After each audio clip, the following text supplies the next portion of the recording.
certainly it's no big surprise. I think this was long coming. We saw this since late last year, towards I think around December, where he had made pronouncements around the MK party and asking people to join the party. So I think it's been long coming. Of course, this was the disruption of the elections as well, where the ANC could not act. But they did say that they would act after the elections, and we see it now with the judgment, which was quite long. Yeah. You know, his team are saying they're going to consult a legal team to see if there are ways that they can fight this. I mean, why would he want to fight? It seems as if he's been at war with his own party now for years. Yeah. Look, I'm not quite sure. Or one could say that he's trying to definitely get a lot of political mileage from this to satisfy those within the MK party and those who are disappointed with how they've been treating him inside the ANC. Certainly, I think there would be some mileage for him politically to present the ANC in a bad light among those who who sympathize with what he's doing. But I think given his age and given his politics already inside the ANC, I don't see how this could work out for him, especially because also the MK party has come into the fray, trying to understand why their leader has been suspended by the ANC, which is odd on its own. So I'd like to see what the game plan is and what's the overall end game here for them. Yeah, and it's such a good point you make. He has in the past held a lot of popularity. Does he still command popularity?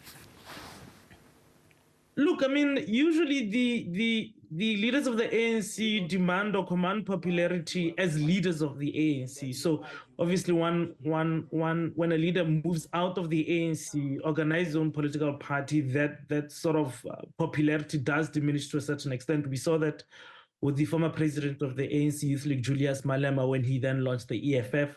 We're seeing it to some extent. Of course, MK party has garnered a lot more votes than the EFF when it began.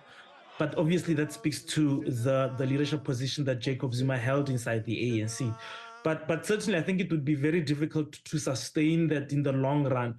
We are now seeing with the EFF party that dip in these elections, which has been 10 years effectively after they've started. So I think longevity is going to be an issue. We again saw that with the United Democratic Movement, UDM, in the mid-1990s as well, having fallen out of Holomisa falling out of the ANC as well, starting his own political organization. So certainly, I don't think there will be a lot of mileage here for Jacob Zuma in terms of drawing out the ANC electorally. Yeah. Does this give a little bit of a sort of breathing space and a sort of reset for Cyril Ramaphosa, who's really been hampered in a way by the Zuma faction? Look, I'm not sure. Remember, the people right now who are handling these things are the Secretary General Fikile Mbalula. So there are people who are designated to deal with the legal matters. There is a National Disciplinary Committee that's handling this as well. So they are seized with those questions, not necessarily the president. But I think what this does for the president and broadly for his faction inside the ANC is that it allows them to fully dry out Jacob Zuma and isolate him as a figure that's creating discord inside the ANC National Executive Committee and broadly in terms of all of its structures. So this may not necessarily play out, I think, for the way in which Jacob Zuma wants it to play out inside the ANC.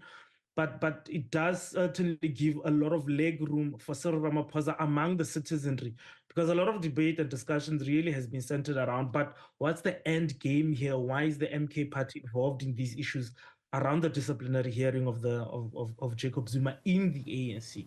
Interesting. Give us your early feelings about this new coalition government that is now governing South Africa. How stable does it seem to be so far? Look, man, I think it's very interesting, especially when we look at the different ministers in the public works portfolio, in the sports and arts and culture portfolio as well. There are moves, obviously, that are not in accordance with some of the foreign policy objectives of the ANC, and I have not seen the president really speak on that in terms of the articulations of the minister in the sports, arts, and culture issue. Obviously, you'd find instances by the Democratic Alliance also claiming some wins on behalf of the party of the representatives inside cabinet. Obviously, isolating them as DA members as opposed to them being cabinet members. So that's going to we'll have to see how the president articulates that, because he has to be able to show a cabinet that's able to move in a coherent manner policy-wise. Not only that, but coherent in terms of public articulations and what their positions are in this and that matter. But as it stands now, there seem to be different ministers pulling different in all sides, without really cohering around a common cabinet position on a matter. Yeah, which is really essential to go forward, as you say, with their differences. Great to see you as always, Thapelo. Thank you. No problem. Thank you.